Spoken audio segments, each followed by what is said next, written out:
आज आपण मीराबाईंचं चरित्र पाहणार आहोत। असामान्य माणसं कुठेही जन्माला आली तर ती कुटुंबियांच्या दृष्टीनं आणि समाजाच्या दृष्टीनं मोठी समस्या असते। मग ते कबीर असोत, ते नानक असोत, ते रामकृष्ण परमहंस असोत, अथवा ती मीरा बावरी असो। त्यामुळे या सगळ्या लोकरूढीला आणि समाज परंपरेला मीरा अपवाद नाहीये। जे लोक पाण्याच्या प्रवाहाविरुद्ध पोहलेले आहेत ते सतत समाजाला अडथळा वाटलेले आहेत। संतांना सामावून घेईल एवढं जग अजून सुंदर झालेलं नाहीये। त्यामुळे संतांचा दुस्वासच झालेला आहे। दास्तावेस्की याची एक गोड कथा आहे। रोममध्ये येशू ख्रिस्त प्रकट झाले। येशूला असं वाटलं, बघूया चर्चचं काम कसं चाललेलं आहे, पोप पॉल कसे आहेत, धर्माची परिस्थिती कशी आहे। म्हणून चर्चच्या बाहेर येशू प्रकट झाला। चर्चच्या बाहेर एक मोठं झाड होतं, झाडाखाली येशू उभा राहिला। प्रत्यक्ष येशू आलेला आहे। चर्चमध्ये कोण जातं? सगळे लोक भोवताली गोळा झाले आणि सगळे लोक येशू भोवती, सगळे लोक येशूला प्रणाम करायला लागले, साष्टांग दंडवत घालायला लागले आणि येशूच्या मुखातनं काहीतरी अमृतवाणी ऐकायला मिळेल म्हणून सगळे लोक उभे राहिले। प्रचंड गर्दी। तेवढ्यात पोप पॉल आले। आता पोप पॉलकडे कोण पाहतं? सगळे येशूकडे पाहतायत। पोप पॉलनी पाहिलं, त्याची खात्री पटली, प्रत्यक्ष येशू दिसतायत। जसं वर्णन आहे बायबलमध्ये तशीच मुद्रा आहे, तसंच रूप आहे। पण जर येशू प्रकट झाले तर आपल्या धंद्याचं काय, आपल्या पदाचं काय? त्यांनी लोकांना सांगितलं, लफंगा मनुष्य दिसतोय, कोणीतरी बहुरूपी येशूच्या वेशात आलेला आहे, तुम्ही चर्चमध्ये चला, तिथं प्रार्थना करा। सगळे लोक पोप पॉलच्या सांगण्यावरून चर्चमध्ये गेले आणि प्रार्थनेला बसले। आणि मग पोप पॉलनी त्या माणसाला अटक करायची व्यवस्था केली आणि त्याला तुरुंगात टाकून दिलं। प्रत्यक्ष येशूला तुरुंगात। रात्री झोपेना पोप पॉलला, बेचैन झाला। काहीतरी आपण गडबड केलेली आहे, चुकलेलं होतं एवढं लक्षात आलं, कन्फेशन। रात्री गुपचूप तुरुंगात गेले, येशूला भेटले आणि सांगितलं, मला माहितीये तुम्ही येशू ख्रिस्त आहात, माझी खात्री पटलेली आहे, आमचं व्यवस्थित चाललेलं आहे, कृपा करून मध्ये त्रास देऊ नका। आम्ही तुमचंच नाव घेतोय, आम्ही तुमचाच उद्योग करतो आहे, आम्ही तुमचीच वचनं सांगतो आहे, आम्ही तुमच्याशी अजिबात बेईमान नाही आहोत। कृपा करून इथे येऊन तुम्ही आम्हाला त्रास देऊ नका, तुमची मी सुटका करतो, पण कृपा करून पुन्हा येऊ नका। शिवाजीराव भोसलेने एका व्याख्यानात सांगितलं की आज छत्रपती शिवाजी महाराज जर परत आले तर त्यांना आपला मतदारसंघ निश्चित करावा लागेल आणि कुठल्याही पक्षाला शिवाजी महाराज परवडणार नाहीत। त्यामुळे शिवाजी महाराजांना अपक्ष म्हणूनच उभं राहावं लागेल, कुठल्याही पक्षात त्यांना प्रवेश मिळणार नाही, कारण सगळी गुंडांची टोळी आहे, सगळे बदमाश आहेत। कोणत्या पक्षात शिवाजी महाराजांना प्रवेश मिळणार आहे? आणि महाराज आले तर पक्षाच्या माणसापासूनच शुद्धीकरण सुरू करावं लागेल। म्हणून मीराबाई जी आहे, कबीर जे आहेत, नानक जे आहेत, ते जर या जगात वेडे ठरले असतील तर फार आश्चर्य वाटायचं कारण नाही। कावळ्यांच्या सभेमध्ये राजहंस जो आहे तो अपमानित होणार हे अगदी स्वाभाविक आहे। मीरा जी आहे ते अशाच प्रकारचं एक विलक्षण व्यक्तिमत्व आहे। राजस्थानात एका राजघराण्यात मीराबाईंचा जन्म झालेला आहे।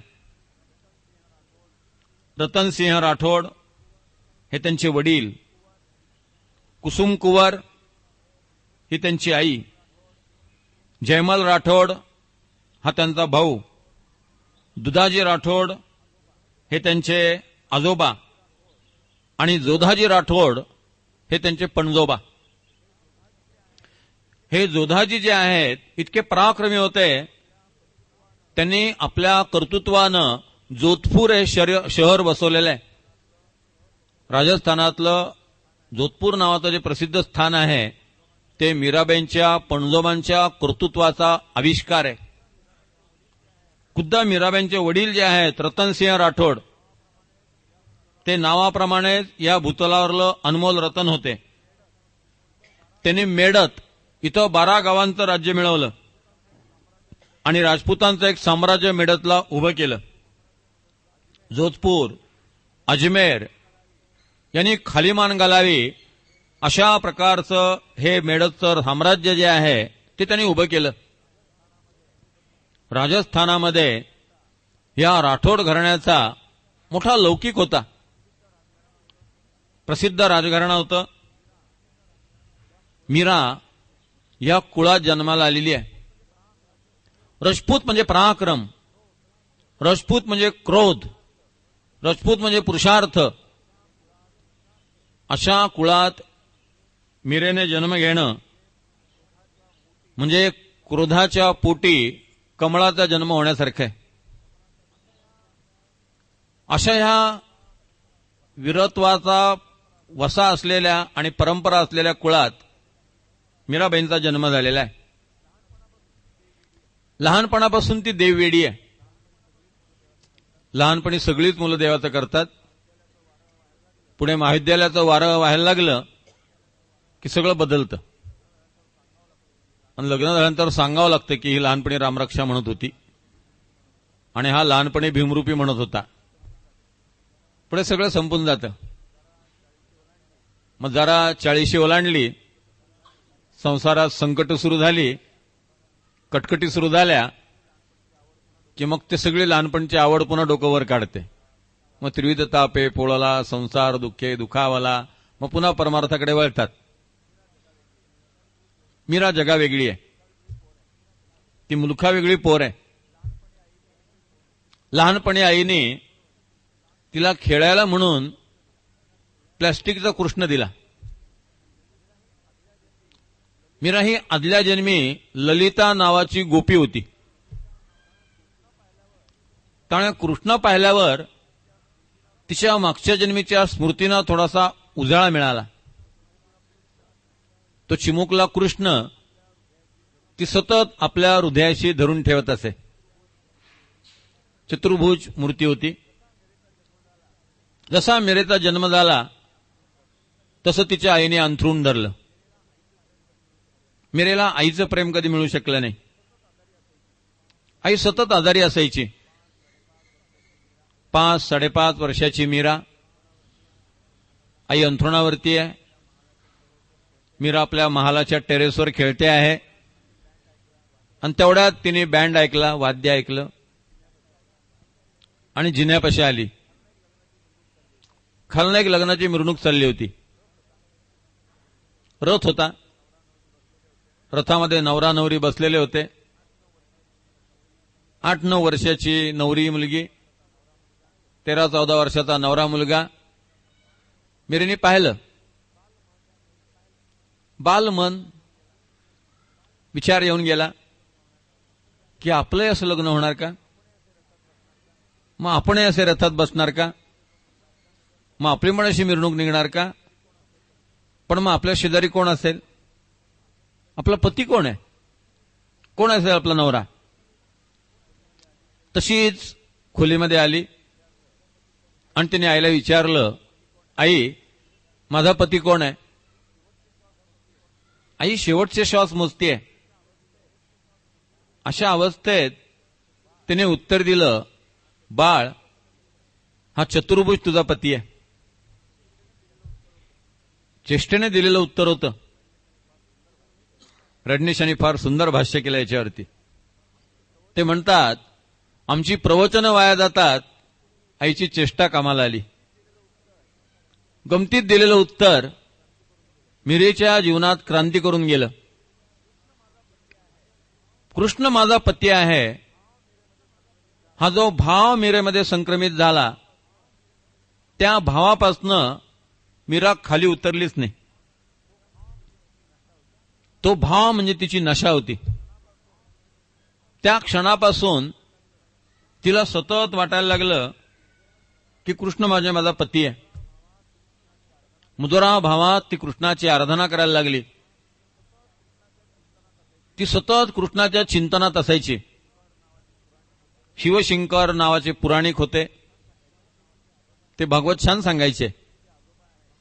मीराबाईचे जे आजोबा आहेत दुधाजी, त्यांना म्हटलं बरं आहे, कृष्णाचं प्रेम आहे, काय वाईट आहे. त्याने शिवशंकर पुराणिकांना घरात पुराण सांगायला नेमलं. तो पोथी घेऊन यायचा भागवताची आणि भागवत वाचायचा. काही कथा मीरेला सांगायचा.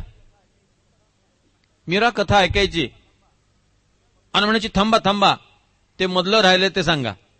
आणि तो मधला प्रसंग ती सांगायला लागायची. शिवशंकर पोथ्या चाळायचा, ती कथा त्या पोथीत नसायची. मीरा आधीच्या जन्मामध्ये ललिता नावाची गोपी होती. एकदम तिला तो प्रसंग आठवायचा, तो त्या ग्रंथामध्ये नव्हता.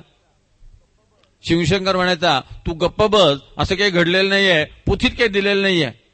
मीरा म्हणायची नाही नाही घडलेलं आहे, नक्की घडलेलं आहे, मला माहिती आहे, तू शांत हो, पुढचं मी सांगतो तेवढं वाच ऐक. आणि तो आपला पोथी वाचत बसायचा. मीरेच्या अंतःकरणातला भाव ते पंडिताला कसा कळणार. एक सुफी संत होता, फकीर होता. त्याने एका जलाशयामध्ये तरसाळ्यामध्ये चंद्राचं प्रतिबिंब आणलं आणि त्या प्रतिबिंबाकडे पाहत राहिला.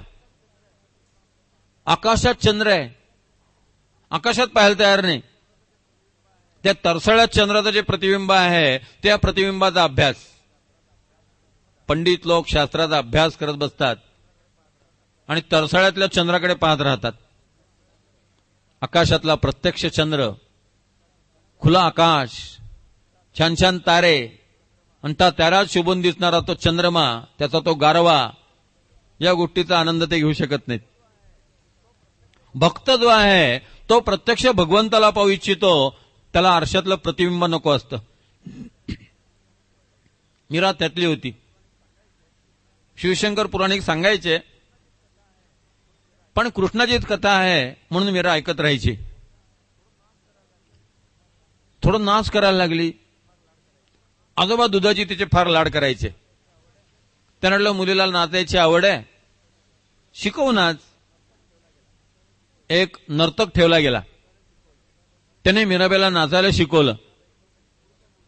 पण मीराबाईचं उत्स्फूर्त नृत्य जे होतं ते भरतनाट्यम आणि कथ्थकमध्ये बसणारं नव्हतं. तिची भक्तीची अभिव्यक्ती ही अराजक अभिव्यक्ती होती. मीराबाई शास्त्रानुसार चालणारी नव्हती. भक्ती एक छलांग आहे, एक उड्डाण आहे, एक समर्पण आहे. मीराबाई ते 2 × 2 = 4 या गणिती नियमात बसणारी नव्हती. हळूहळू तिचं नृत्य जे आहे ते घरातल्या लोकांपुढे एक समस्या व्हायला लागलं.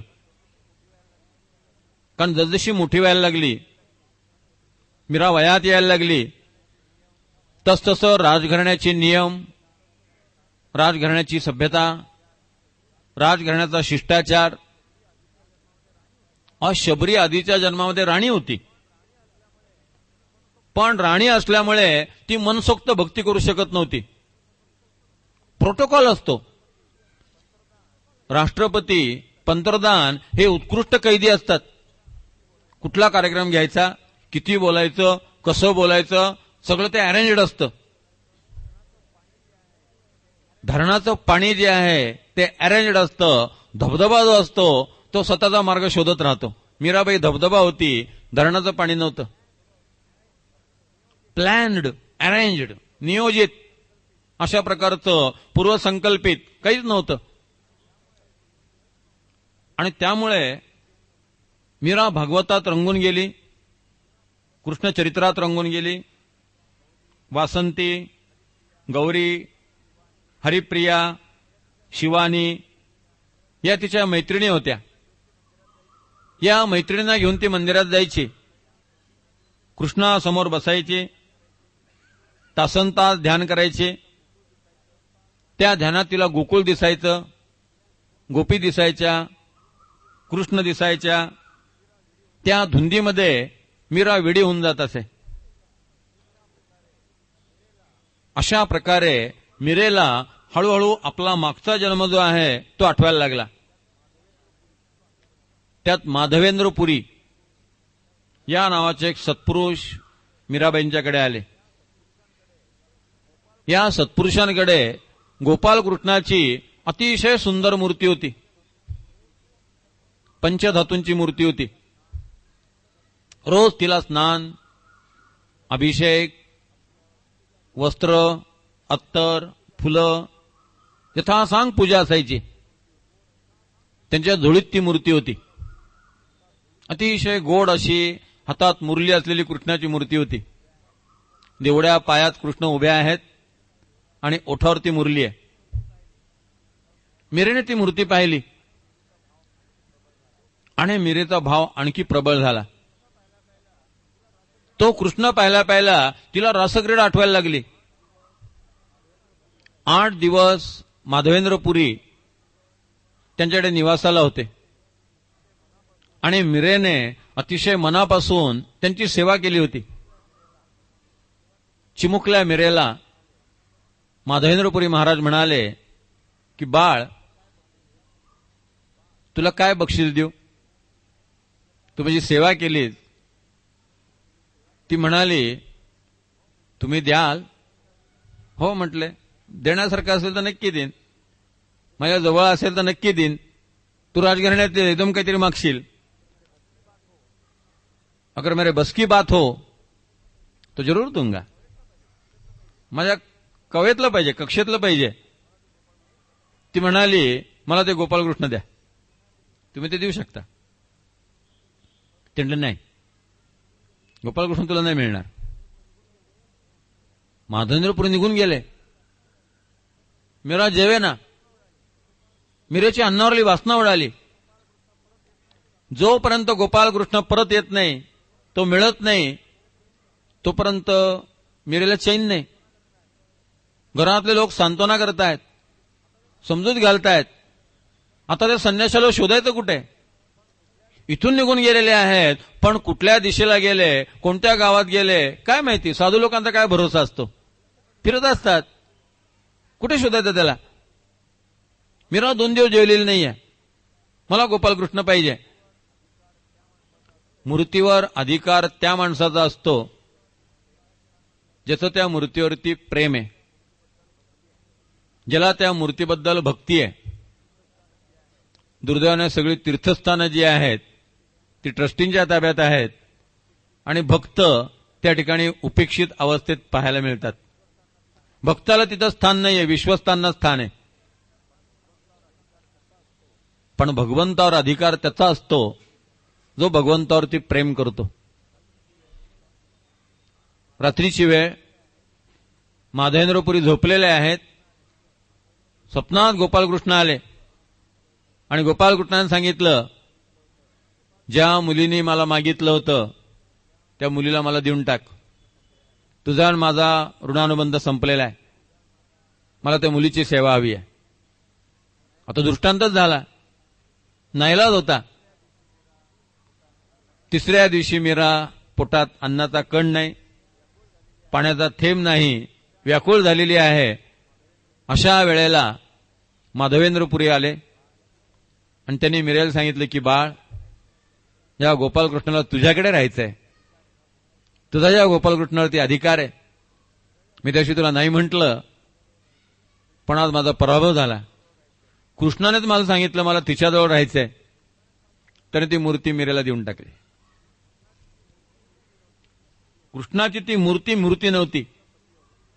मीरेच्या दृष्टीने तो तिचा पती होता. आईने जो चतुर्भुज पती सांगितला तोच तो पती मीरेच्या दृष्टीने होता. रूपासक्ती, गुणमहिमासक्ती असं नारदाने भक्तिसूत्रात सांगितलेलं आहे की भगवंताच्या रूपामध्ये तद्रूप होऊन जा. मीराबाई त्या कृष्णाच्या रूपामध्ये तल्लीन होऊन गेली. बसो मेरे नैनन में नंदलाल, मोर मुकुट मकरांकृत कुंडल, अरुण पिलत सोहा भाल, बसो मेरे नैनन में नंदलाल. मोहनी मूरत सावली सूरत, नैना बसे बिसाल, अधर सुधारस मुरली राजत, उर बैजंती माल, बसो मेरे नैनन में नंदलाल. शुद्र घंटिका कटितट शोभित, नूपुर शब्द रसाल, मीरा प्रभु संतन सुखदाई, भगत वत्सल गोपाल, बसो मेरे नैनन में नंदलाल. भगत वत्सल गोपाल, भगवंताच्या मनामध्ये आपल्या भक्ताबद्दल वात्सल्य भाव आहे.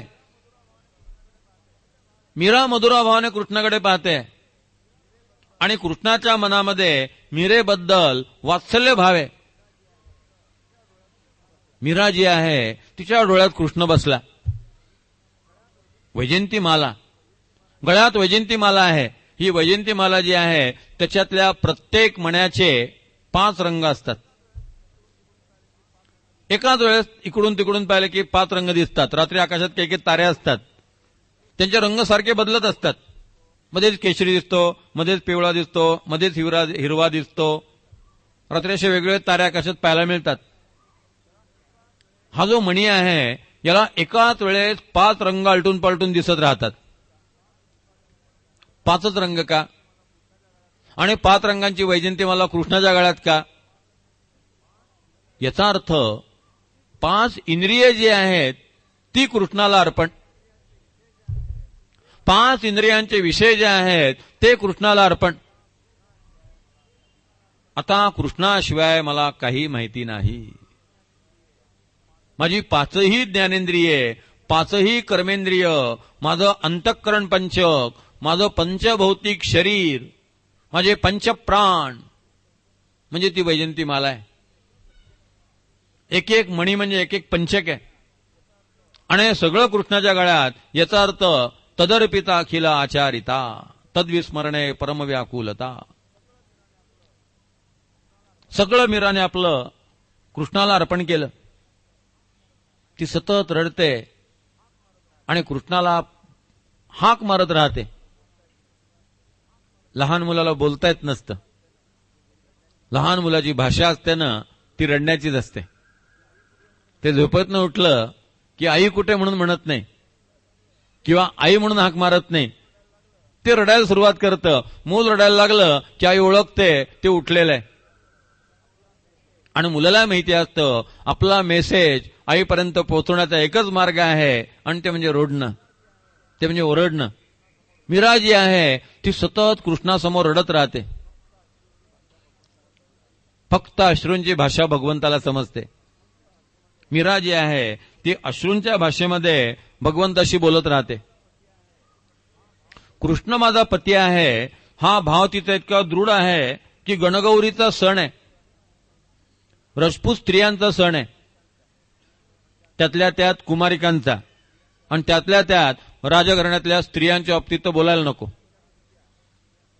राजघराण्यातल्या स्त्रिया नटून थटून घरातनं बाहेर पडतात, मंदिरात जातात आणि आपल्याला चांगला पती प्राप्त व्हावा म्हणून भगवंताला प्रार्थना करतात. स्त्रिया सुद्धा सामान्य कुळातल्या जातात, त्याही भगवंताला प्रार्थना करतात. काही राजघराण्यातले पुरुष मुद्दाम त्या मंदिराच्या दिशेने जाया करायचे आणि या ज्या कुमारिका आहेत त्यातली जी सुंदर आहे ती निवडायची आणि मग तिला मागणी घालायची. मीरा राजघराण्यातली आहे, ती मंदिरात जाते सगळ्यांबरोबर, पण ती नटत थटत नाही. ते म्हणते मला पती कशाला हवाय, माझं लग्न झालंय, कृष्ण माझा पती आहे, त्यामुळे मला देवजवळ काही मागायचं नाही. अगदी साध्या वेशात ती येते. मेवाडचा सज्जन सिंह नावाचा राजा होता, राजपुत्र होता. भोजराज आणि सज्जन सिंह अशी तिची 2 नावं होती. त्या मेवाडच्या राजपुत्राने मुद्दाम मेढतला येऊन काही राजघराण्यातल्या कुमारिका पाहिल्या, त्यात त्याचं लक्ष मीरेकडे गेलं. मीरा अत्यंत साधी होती, नटलेली नव्हती, पण सौंदर्य जे आहे ते लपून राहत नाही. मीरा लक्षात आली, त्याने चौकशी केली आणि ही मेढतची जोधाजी महाराजांच्या परंपरेतली आहे, त्यांची पणती आहे हे लक्षात आलं. त्याने मीराचे जे वडील आहेत रत्नसिंह राठोड यांच्याजवळ मीरेला मागणी घातली. घरात मीरेच्या लग्नाचा विषय सुरू झाला. मीरा गोपालकृष्णाला म्हणते, तू त्या राजपुत्राला अशी दुर्बुद्धी का दिली? त्याने मला मागणी घालावी असं तू का केलंस? तू अशी बदमाशी का केलीस? घरात रतनसिंह, मीरेचे काका बीरसिंह, मीरेचे आजोबा दुधाजी सगळेजण तिला आग्रह करतायत आणि तिने लग्नाला तयार व्हावं म्हणून हा विवाह सोहळा तिच्या गळी उतरवण्याचा प्रयत्न करतायत. मीरा 8-9 वर्षाची आहे. ती म्हणते, कृष्ण माझा पती आहे, माझं लग्न झालेलं आहे, आता मला पुन्हा लग्न करायचं नाही. घरातल्यानं असं वाटलं की लहानपणापासून आईचं प्रेम मिळालं नाही, त्यात आई मरण पावली, त्याला कदाचित थोडासा असा एक मानसिक विकृतीचा भाग तयार झाला असेल. आत्ता बळ लग्न करून देऊ, जेव्हा वयात येईल तेव्हा आपोआप ती संसार करेल. बालहट्ट आहे, लहान मुलगा आहे, लहान मुलगी आहे, लहान मुलं अशा प्रकारचे हट्ट करतात आणि त्यात आई लहानपणापासून नसल्यामुळे जरा तिच्याकडे दुर्लक्ष झालेलं आहे. पण हळूहळू ती आपोआप संसारात रस घेईल. आता लग्न उरकून द्यायला काय हरकत आहे? नाहीतर त्या काळातली विवाह संस्था जी आहे ती पालकांचेच आपापसातले करार असायचे, मुलं तर अगदीच लहान असायचे. जबरदस्तीनं मीरेचं लग्न भोजराजाशी करून देण्यात आलं. मीरेचं लग्न झालं, ती सासरी राहायला गेली आणि समस्या सुरू झाल्या. पुन्हा मेवाडचं घराणं, खानदान की इज्जत, कुलाची प्रतिष्ठा, परिवाराचा प्रश्न सगळं सुरू झालं. आणि या सगळ्यामध्ये मीरेच्या वागण्यात काहीतरी बदल होईल याची मोठी आशा सज्जन सिंहाला होती. तो नावाप्रमाणे सज्जन होता. मीरेची नणंद उदाजी अतिशय चांगली होती. ती मीरेला पूर्ण समजावून घेत होती. मीरेची सासूबाई जी आहे ती अतिशय चांगली होती. आपण राजघराण्याचे नियम कसे पाळले पाहिजेत, आपण कुल परंपरा कशी जोपासली पाहिजे, हे सगळं ते मीरेला समजावून सांगतात. सज्जन सिंहाला जेव्हा मीरेने सांगितलं की तू माझ्या अंगाला हात लावू नकोस, कृष्ण माझा पती आहे, मी कृष्णाला सर्वस्व अर्पण केलेला आहे. तो नवरा सुद्धा इतका सज्जन होता, त्याने कधी मीरेला स्पर्श केला नाही. तो मीरेला समजावून सांगतो की आपण असं वागलं पाहिजे, निदान कुळाची प्रतिष्ठा आपण सांभाळली पाहिजे. उदाजी समजून सांगते. हे सगळे मेवाडचे लोक जे आहेत ते सिंग घराण्यातले आहेत, राणा प्रताप याच कुळातला आहे. आणि हे सगळे लोक एक लिंगाचे उपासक आहेत, शंकराचे उपासक आहेत. ते मीरेला म्हणतात आपल्याला शंकराची पूजा केली पाहिजे. मीरा म्हणते मी नाही शंकराची पूजा करणार, मी फक्त कृष्णाची पूजा करते. बजाया जनी पाहता राम एकू, मुखी बाण एकू, करी शब्द एकू, क्रिया पाहता उधरे सर्व लोकू, धरा जानकी नायकाचा विवेकू. मीरेने एक विवेक पकडलेला आहे कृष्णाचा. त्यांचे मला नाही माहिती कोण एकलिंग कोण शंकर, मी कृष्णाला जाणते, मी बाकी काही जाणत नाही. पुढे जो मीराबाईने अभंग लिहिलेला आहे, पायोजी मैंने राम रतन धन पायो, त्या रामचा सुंदर अर्थ एका ग्रंथात मी वाचला. राम म्हणजे राधा आणि म म्हणजे मनमोहन. मीरेचा राम म्हणजे राधा आणि मनमोहन यांचं मिलन आहे आणि त्याला ती रामरतन धन म्हणते. ती कृष्णाशिवाय विचार नाही करू शकत. ती कृष्णाला राम म्हणून हाक मारेल. तिचं सगळं काही कृष्ण आहे. उदाजी ही तिची नणंद तिला समजावून सांगते. सासूबाई सांभाळून घेतात, नवरा सांभाळून घेतो. त्याच्या लक्षात येतं की मीरा मुद्दाम करत नाहीये. हा मीरेचा स्वाभाविक भाव आहे, हा सहज भाव आहे, ही मीरेची उपजत क्रिया आहे. मीरा नाटक करत नाहीये, हा मीरेचा भाव आहे. हे सज्जन सिंहच्या लक्षात आलं, उदाजीच्या लक्षात आलं. तरी उदाजी तिला म्हणते, नुसतं कृष्ण कृष्ण म्हणून कसं चालेल, गिरधर गिरधर म्हणून कसं चालेल. अहो, या राजपुत्रांनी पराक्रम केले म्हणून मथुरा आणि वृंदावनची कृष्णाची मंदिरं जिवंत आहेत. हे राजपुत्र जर मारले गेले, यांनी जर पराक्रम केला नाही, तर कृष्णाचं कुठलं मंदिर शिल्लक राहील. तुला नुसतं गिरधर गिरधर म्हणून चालणार नाही.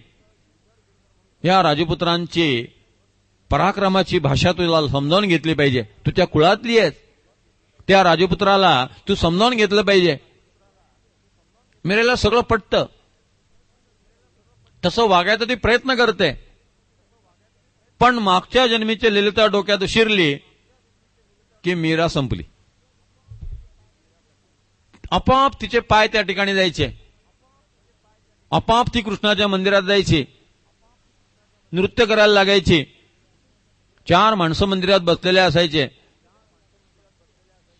तिच्या दृष्टीने ती भक्ती आहे, घरातल्या लोकांच्या दृष्टीने ते नृत्य आहे. आणि नुसतं नृत्य नाहीये, तो नाच आहे. राजघराण्यातली स्त्री मंदिरात 4 लोकांसमोर नाचते, पदराचा पत्ता नाही, स्वतःच्या शरीराकडे लक्ष नाही. सगळ्यांच्या दृष्टीनं ती राजघराण्याची बेअब्रू आहे,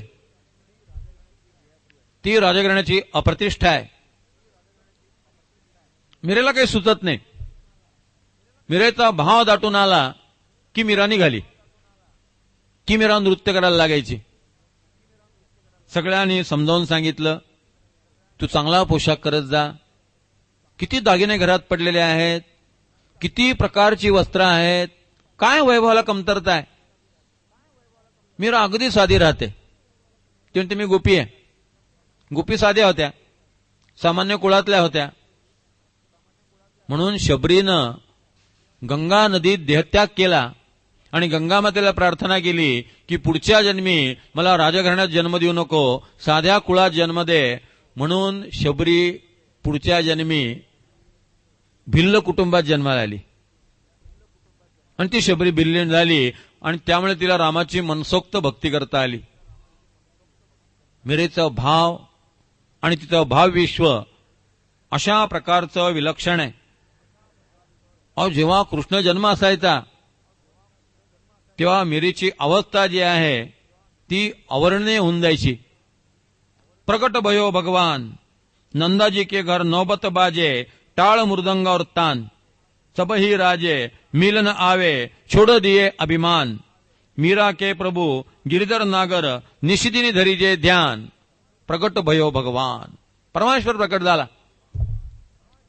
प्रत्यक्ष भगवान कृष्णाचा जन्म झालेला आहे अशा आनंदात मीरा नाचायची, अशा आनंदात मीरा असायची. त्या काळात तिला देवभान नसायचं. अशा प्रकारे मीरा जी आहे ती आपल्या भक्तीमध्ये पूर्णपणे रंगून गेलेली आहे. आत परमेश्वर, बाहेर परमेश्वर. उठलं की भगवंताचं ध्यान, त्या ध्यानात झोपली. उघडे डोळे ठेवले की समोर कृष्ण. कृष्णाशिवाय दुसरं काही दिसत नाहीये, कृष्णाशिवाय दुसरं काही सुचत नाहीये. मीरा एक चित्तदशा आहे, मीरा एक मानसिकता आहे आणि ती मानसिकता मोठी विलक्षण आहे. याच काळात तिचा पती सज्जन सिंह युद्धावर गेला. दुर्दैवाने युद्धामध्ये तो मारला गेला. पती मरण पावला आणि तिचा धाकटा दीर जो आहे राणासंग, तो गादीवरती बसला. हा राणासंग जो आहे हा मीरेला पाण्यात पाहत होता. कारण मीरा तिच्या भक्तीमुळे, तिच्या पदांमुळे, तिच्या गीतामुळे, तिच्या कृष्णप्रेमामुळे इतकी लोकप्रिय व्हायला लागली की वेगवेगळे लोक तिला येऊन भेटायला लागले. एकदा प्रत्यक्ष दिल्लीचा बादशाह अकबर आणि त्याच्या दरबारातला उत्तम गायक तानसेन मीराबाईंना येऊन भेटले. बादशहापर्यंत मीराबाईंच्या नृत्याची, मीराबाईंच्या कृत्याची आणि मीराबाईंच्या पदांची कीर्ती पोहोचली. एक बादशाह आपल्या वहिनीला भेटायला येतो, आपल्याला भेटत नाही, आपण राजा असून. धाकुटा भाग्यासी चढिला तरी तुच्छ करती तयाला, म्हणून सलगीच्या लोकाला दुरी करावे, समर्थांनी म्हटलेलं आहे. आपल्या घरातलं धाकटं मनुष्य मोठं व्हायला लागलं की बाकीच्यांच्या पोटात दुखायला लागतं. समर्थांनी किती सुंदर मानसशास्त्र सांगितलेलं आहे. मीरेची कीर्ती ऐकली आणि त्याबरोबर राणा संगतीचा द्वेष करायला लागला. एकदा तानसेन आला आणि तानसेनने मीरेचं नृत्य पाहिलं आणि त्याला असं वाटलं की मीरेचं नृत्य जे आहे त्यात शास्त्र नाहीये, थोडं शास्त्राला धरून आहे. म्हणून त्याने मंदिरातनं बाहेर पडताना त्या दरवाजावरती एक दोहा लिहिला, पूर्ण नाही लिहिला, अर्धा लिहिला. त्याने लिहून ठेवलं, तान सेन की इक तान पर सब ताने बेतान है. आणि त्याने विचार केला, 2 दिवसांनी आपण परत येऊ, मीरा काय उत्तर देते बघू. दारावर लिहून ठेवलं, निघून गेला. 2 दिवसांनी तानसेन पुन्हा मीराबाईचं नृत्य पाहायला आला. तो मंदिरात आला आणि त्याने पाहिलं, दरवाजावरती जे लिहिलं होतं त्यात मीरेने उत्तर लिहिलेलं होतं. तानसेनने लिहिलं होतं, तानसेन की इक तान पर सब ताने बेतान है. मीराबाईने लिहून ठेवलं होतं, अपनी अपनी तान में हर चिडिया मस्तान है. ज्ञानेश्वर महाराजांनी म्हटलेलं आहे, आम्हाला राजहंसासारखं डौलदार चालता येत नसेल म्हणून आम्ही चालायचंच नाही का. चिमणी आकाशामध्ये उड्डाण घेते, मग गोरडासारखे तिला व्यवस्थित उड्डाण घेता येत नसेल. प्रत्येकजण आपल्या परीनं भगवंता आपुले शक्तीनुसार भावे पुजावा परमेश्वर, परंतु पूजो नये हा विचार कोटीचे नाही. मीरा आपल्या पद्धतीनं भक्ती करते. तिचं काव्य जे आहे ते काव्य नियमाला धरून आहे की नाही, व्याकरणाला धरून शब्द आहेत की नाही, नृत्य जे आहे ते कथ्थकच्या तंत्रात बसणार आहे की नाही, मीराबाई बघणार नाही. मीराबाईची अभिव्यक्ती जी आहे ती अनाजक अभिव्यक्ती आहे. म्हणून त्याने लिहून ठेवलं, अपने अपनी तान में हर चिडिया मस्तान है. तानसेनच्या लक्षात आलं की आपल्यापेक्षा थोर आहे. या सगळ्या गोष्टींचा राणाला खूप द्वेष वाटायला लागला. मीराबाईचा वाढदिवस होता. मीराबाईला त्यांनी भेट म्हणून विषाचा प्याला पाठवला. विष काळं होतं, कृष्ण काळा आहे. मीराबाई म्हणते, अरे वा, बहुतेक कृष्णाकडून आलेली भेट आहे. ती दासी सांगते, त्या दासीला वाईट वाटतं आहे की आपल्याला नोकरी करावी लागते आहे आणि अशा प्रकारचं काम करावं लागतंय, पण ती मीरेला सांगते, तू पिऊ नको, हे विष आहे, राणाने पाठवलेलं आहे. ती नोकर असल्यामुळे तिला मालकाचं ऐकणं भाग आहे, पण तरी आज सद्भाव असल्यामुळे, मीरेबद्दल प्रेम असल्यामुळे ती मीरेला समजावून सांगतेय. मीरा म्हणते, नाही नाही, हे गोपालकृष्णाकडनं आलेलं आहे, मला काही होणार नाही. विष अमृत बना उसे जिसने बस पीना ही सीखा. तिने ते प्राशन केलं, मीराला काही झालं नाही. धीराला वाटलं विष पचवण्याचा अभ्यास केलेला दिसतोय. आश्चर्याची गोष्ट अशी की मीराबाईने इकडं विष प्याली आणि तिकडं द्वारकेचा कृष्ण काळा झाला. द्वारकेचा कृष्ण जो आहे तो पांढरा संगमरवरी कृष्ण आहे. तो बरोबर मीरेच्या वाढदिवसाच्या दिवशी काळा झाला, कारण त्याने ते विष पिऊन टाकलं आणि मीराबाईला जो त्रास व्हायचा तो कृष्णाने आत्मसात करून टाकला. भक्ताचं दुःख हे भगवंताचं दुःख असतं आणि भक्ताचं सुख हा भगवंताचा आनंद असतो. द्वारकेचा कृष्ण काळा झाला, मीराबाई सुरक्षित आणि सुखरूप. पुढच्या वाढदिवसाच्या वेळेला त्याने एक पेटी पाठवली. त्या पेटीमध्ये नाग होता, अत्यंत विषारी नाग. मीराबाईने पेटी उघडली आणि आत पाहते तर काळा किभिन्न नाग. नाग काळा आहे, कृष्णाचा रंग काळा आहे, कृष्णच आहे. धीर जितका विषारी होता तितका नाग विषारी नव्हता. तो मीराबाईच्या अंगावरनं अलगद खाली उतरला आणि निघून गेला. मीरा सुखरूप तिच्या पलंगावरती काटे घालून पाहिले. मीरा काट्यावरती झोपते, मीराला काही त्रास होत नाही. मीरा शांत झोपतीये. त्या धीराला कळे ना कीचा सूड घ्यावा कसा, हिचा काटा काढावा कसा. मीरा आपल्या भक्तीमध्ये दंग आहे. मीरा आपल्या भाविश्वामध्ये मग्न होऊन गेलेली आहे. ती मंदिरात नृत्य करते. एकदा असं झालं की मंदिरात मीरा एकटी आहे. 9, 9:30 रात्रीचे वाजलेले आहेत. भोलानाथ नावाचा एक साधू त्या मंदिरात आलेला आहे. मीरेचं सौंदर्य, मीरेचं नृत्य, त्याचं लक्ष मीरेच्या भक्तीकडे नव्हतं. त्याचं नृत्य मीरेच्या शरीराकडे होतं. बरं रात्री एकटी आहे, मी मंदिरात एकटा आहे, ही नाच करून दमली की आपल्याला हिचा उपभोग घेता येईल, हाच विचार त्या साधूच्या मनामध्ये होता. जगत तुम्हारे दृष्टी का फैलाव है. दृष्टीत पाप असेल तर बाहेरही पापच दिसेल, दृष्टीत प्रेम असेल तर बाहेर प्रेम दिसेल. नृत्य संपलं. मीरा कृष्णासमोर आडवी झाली. भोलानाथच्या मनातलं पाप जागं झालं. त्याने मंदिराला कडी लावली. तो मीरेच्या जवळ येणार तेवढाच दार ठोठावलं गेलं. धडधड धडधड आवाज आला. त्याने पुन्हा दार उघडलं.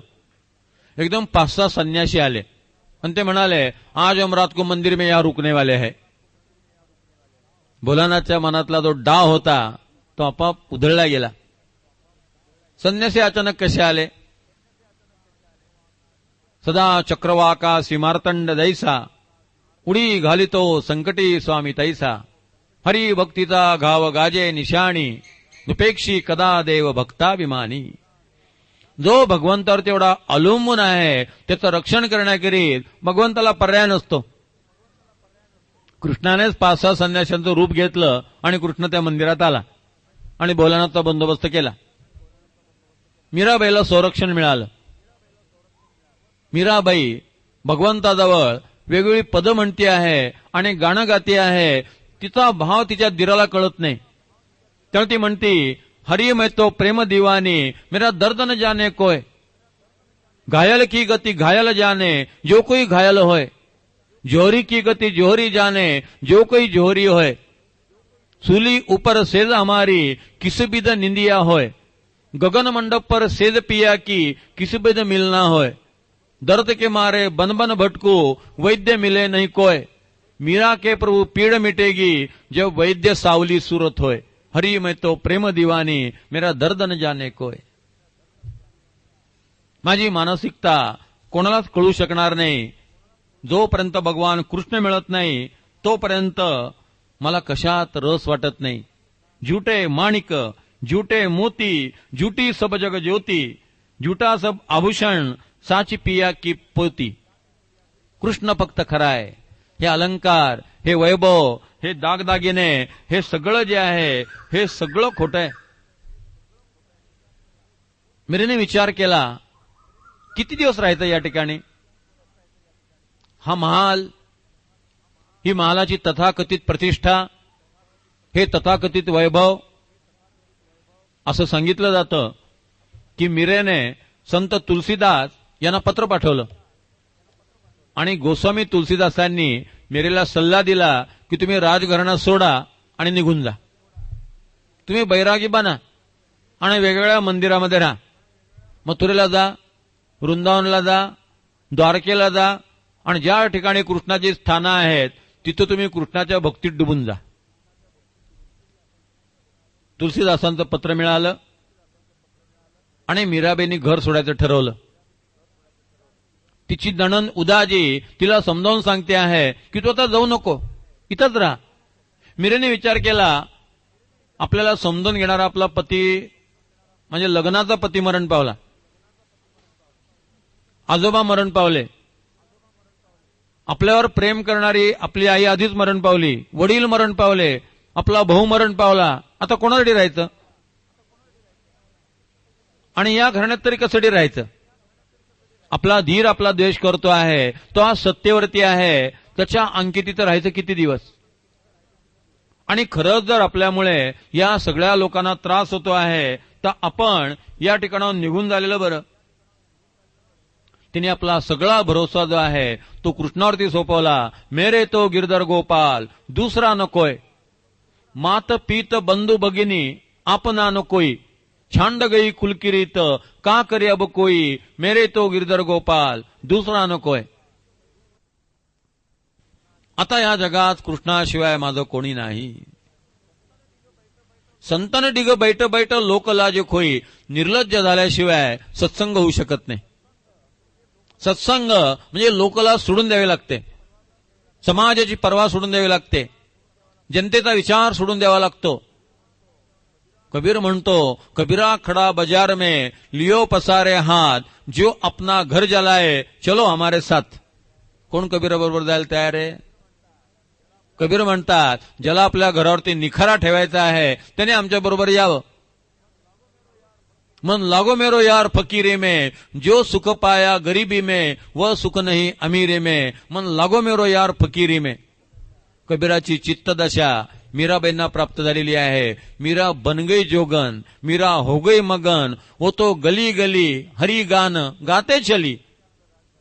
मीरेने आपलं राजघराणा सोडलं, राजमहालातली सगळी सुख सोडली आणि मीरा बैरागी झाली, मीरा जोगन झाली. आणि जोगन अवस्थेत मीराबाई या सगळ्या ठिकाणी फिरायला लागली. सगळ्या ठिकाणी मीराबाईचा कीर्ती परिमल पसरला. मीरेला भेटायला नाना प्रकारचे लोक यायला लागले. मीरेची अवस्था पाहून सगळे लोक थक्क झाले. वृंदावनला ती आली. रामदास आचार्य नावाचे आचार्य होते, त्यांच्याकडे मीरा आली. ती त्यांचं भजन ऐकायला आली होती, प्रवचन ऐकायला आली होती. त्या आचार्याने मीरेला विचारलं, कौन हो तुम? मीरा काहीच बोलली नाही. तुम कौन हो? तरी मीरेचं उत्तर नाही. शेवटी जरा रागाने ते म्हणाले, मैं तुमसे बात कर रहा हूं, कौन हो तुम? मीरेने प्रश्न विचारला, कुछ हूं तो कहूं, कोणी असेल तर सांगू ना, मी कोण आहे? आता एवढ्यावरनं त्यांनी ओळखायला पाहिजे होतं. त्यांनी टेक्निकल प्रश्न विचारला, रोज कितना जप करती हो? पुन्हा मेरेने प्रश्न विचारला, सांस गिनी जाती है? श्वास कोण मोजणार? प्रत्येक श्वास म्हणजे जप आहे, प्रत्येक क्षण म्हणजे तो आहे. त्याचं विस्मरण झालं असेल तर त्याच्या स्मरणाचा प्रयत्न, तोच फक्त लक्षात आहे, बाकी सगळ्या गोष्टीचं विस्मरण झालेलं आहे. ते पंडिताच्या लक्षात आलं, हे प्रकरण वेगळं आहे, आपण आपलं प्रवचनच करावीत, आपल्याला जमणार नाहीये. म्हणून ते आचार्य गोविंदा दास म्हणायचे, मी नारद भक्ती सूत्र सांगतो, मीरेच्या जीवनात मला नारद भक्ती पाहायला मिळते. नारदांची भक्ती सूत्र खरी आहेत याची खात्री मीरेला पाहिल्यानंतर मला पटते. अहो, जीव गोसावी नावाचे एक गोसावी आहेत, त्याने एक मंदिर बांधलेलं आहे. या मंदिराचं वैशिष्ट्य असं की हे मंदिर कृष्णाचं आहे आणि त्या मंदिरात स्त्रियांना प्रवेश नाही. याचं कारण असं की ते जीव गोसावी आहेत ते बालब्रह्मचारी होते आणि त्यांनी प्रतिज्ञा केली होती की स्त्रीचा चेहरा पाहायचा नाही, स्त्रीचं मुखावलोकन करायचं नाही.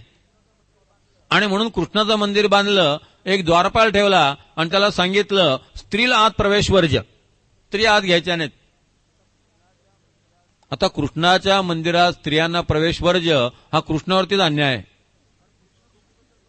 कारण कृष्ण गोपीबद्दल प्रसिद्ध आहे, कृष्ण रासक्रीडेबद्दल प्रसिद्ध आहे, कृष्ण हा प्रेमावतार आहे, कृष्ण हा मधुरा भावाबद्दल प्रसिद्ध आहे. पण त्या जीव गोसाईला समजावून कोण सांगणार? तो गाभाऱ्यामध्ये आहे. आणि तेवढ्यात मीराबाई आपल्या शिष्यांबरोबर आणि शिष्यिणींबरोबर एकदम भावावस्थेमध्ये आलेली आहे आणि तिथं कृष्ण मंदिर कळल्या कळल्या कृष्णाच्या दर्शनाला ती धावत निघाली. मीरेचा भाव पाहिला आणि त्या द्वारपालाच्या लक्षात आलं हिला अडवून चालणार नाही. द्वारपाल बाजूला झाला. मीरा एकदम आत शिरली, एकदम गाभाऱ्यासमोर, एकदम कृष्णासमोर आली. जीव गोसाव्याने डोळे उघडून पाहिलं तर समोर एक स्त्री. एकदम संतापला आणि त्यांनी मीरेला सांगितलं, पता नहीं है, स्त्रियों को इस मंदिर में प्रवेश वर्जित है, चले जाओ बाहर. मीरे ने प्रश्न विचारला, तुम पुरुष हो?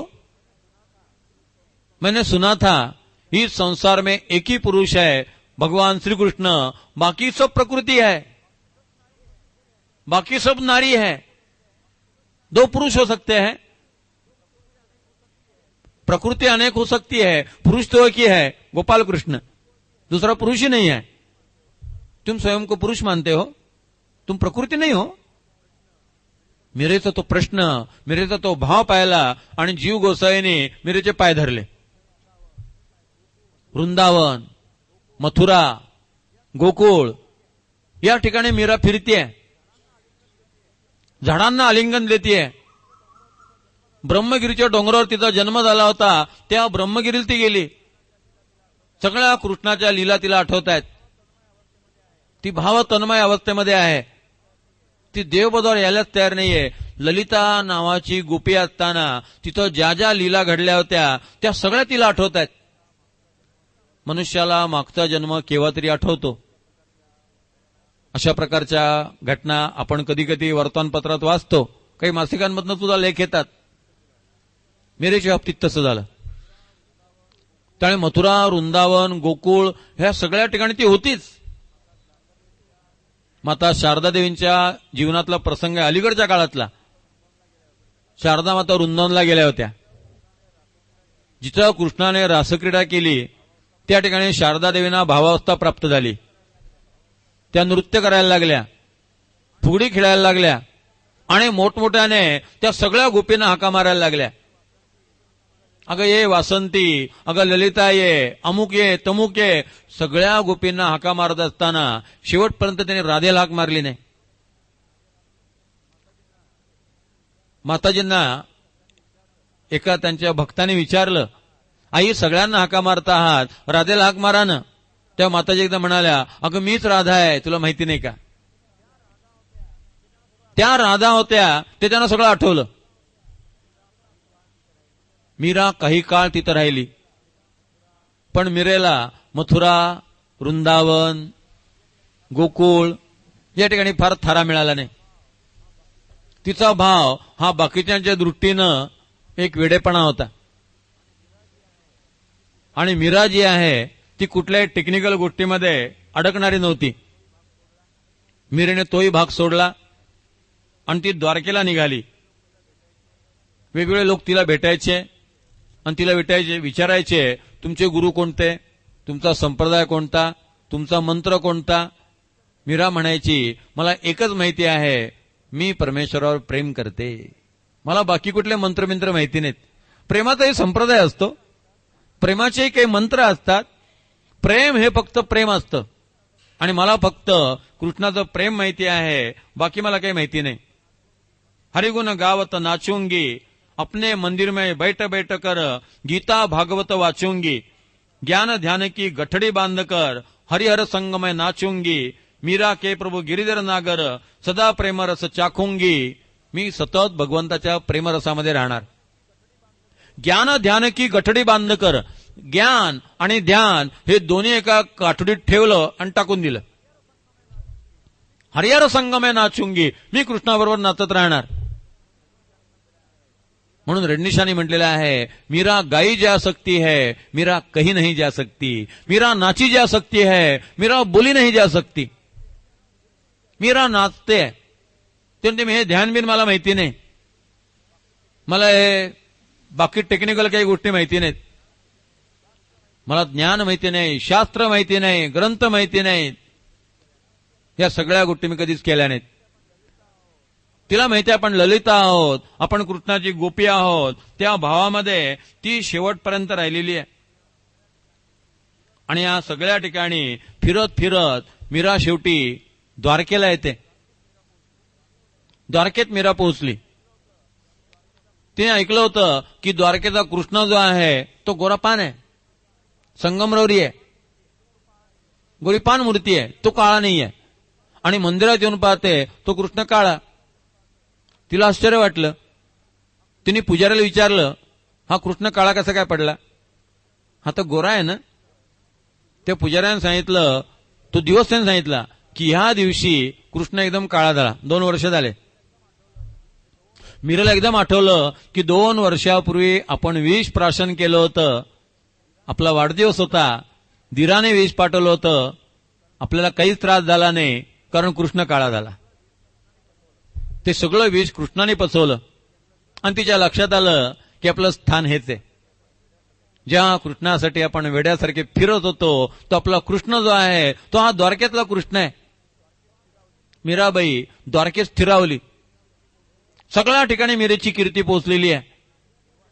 लोक मेवाडच्या राजघराण्याला शिव्या द्यायला लागले, नावं ठेवायला लागले.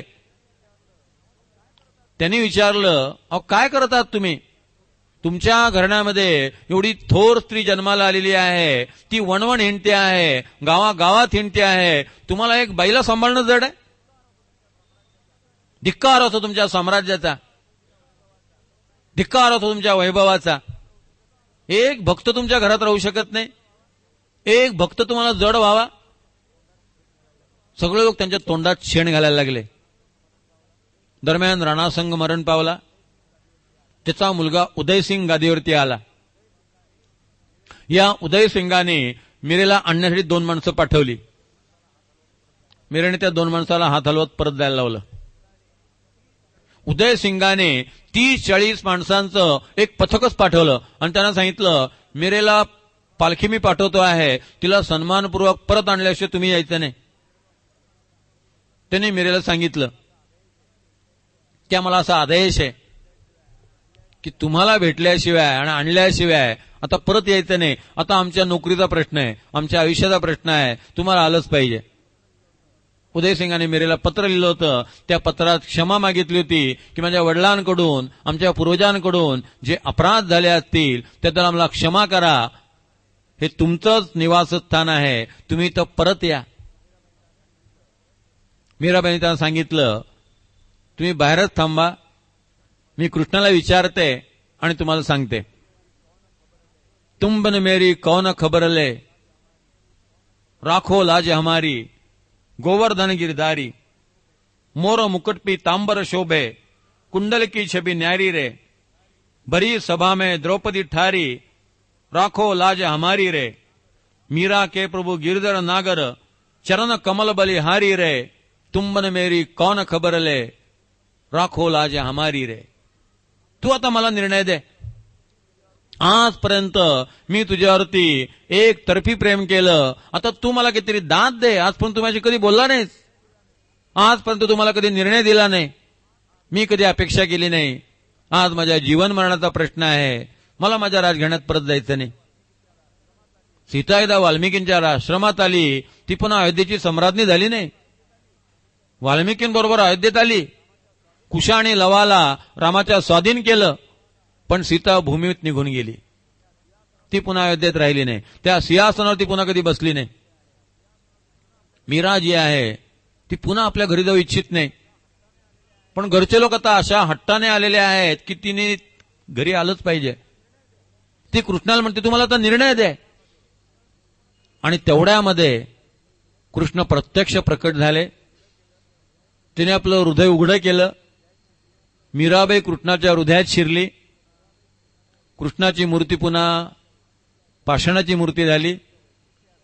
आणि त्या मूर्तीचं वैशिष्ट्य असं की त्या मूर्तीच्या छातीपाशी मीराबाईच्या अंगावरती जी ओढणी होती त्या ओढणीचा थोडासा तुकडा शिल्लक राहिला. मीराबाई कृष्णामध्ये गुप्त होऊन गेली. कबीर जसे गुप्त झाले तशी मीराबाई नाहीशी झाली. बराच वेळ झाला मीराबाई मंदिरातनं बाहेर येईना. त्या लोकांनी शेवटी दार उघडलं. आत पाहतात तर मीराबाईने.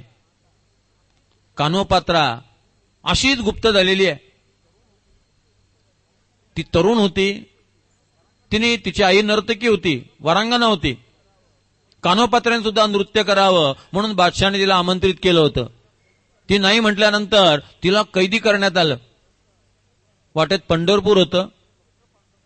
तिथल्या लोकांना म्हणे मी फक्त पांडुरंगाचं दर्शन घेते आणि येते. त्यांनी सबंध त्या मंदिराला घेराव घातला आणि तिला आत सोडलं. आत कानोपात्र्यानं पांडुरंगाला धावा केला. नको देव राया अंत आता पाहू, प्राण हा सर्वता जाऊ पाहे. हरणीचे पाडसे व्याघ्रे धरी येले, मद लागी जाहले तैसे आता. तुझविण पाहता न दसे त्रिभुवनी, जाणे ओ जननी विठाबाई. मोकुलोनी आस जाहले उदास, घेई कानो पात्रेस हृदयात. नको देवराया अंत आता पाहू. प्रत्यक्ष पांडुरंग प्रकट झाले आणि कानोपात्रा पांडुरंगाच्या पोटात विलीन झाली. पुन्हा ती जगात कोणालाच दिसली नाही. मीरा द्वारकेच्या कृष्णात विलीन झाली. पुन्हा ती जगात कोणालाही दिसली नाही. त्या लोकांनी पाहिलं की मीरेच्या ओढणीचा काठ जो आहे तो कृष्णाच्या हृदयापाशी आहे. याचा अर्थ मीरा कृष्णाच्या हृदयात विलीन झाली. आता मीरा पुन्हा येऊ शकणार नाही. मीरा आता परत दिसू शकणार नाही. मीरेबद्दल रजनीशांनी फार छान सांगितलेलं आहे. मीरा का जीवन एक झील है, मानस सरोवर भी इतना स्वच्छ नहीं. हंस बनोगे तो इस झील में उतर सकोगे. मोतियों की पहचान आंख में हो तो मीरा को जान सकोगे. जो क्षुद्र से राजी हो जाता है वह विराट को पाने में असमर्थ हो जाता है. नालों का पानी पीने से तृप्त हुआ वह मानस सरोवर तक नहीं पहुंच सकता. मीरा स्वयं भक्ति है. मीरा भक्ति का शास्त्र नहीं है. प्रेम का कोई विधि विधान नहीं होता. प्रेम की छलांग होती है. मीरा भक्ति का सहज उद्भाव है. मीरा को तर्क और बुद्धि से मत सुनना. मीरा को भाव से सुनना, भक्ति से सुनना, श्रद्धा की आंख से देखना. थोड़ी देर के लिए मीरा जैसे पागल हो जाओ. यह मस्तों की दुनिया है, यह प्रेमियों की दुनिया है. मीरा है यह बात बोलने की है ही नहीं, यह बात होने की है. मीरा गुनगुनाई जा सकती है, मीरा गाई जा सकती है, मीरा बोली नहीं जा सकती. मीरा एक मेघ है जो बरसने से तुम तृप्त हो जाओ. मीरा एक शराब है, इसे सोचो कम और पियो ज्यादा.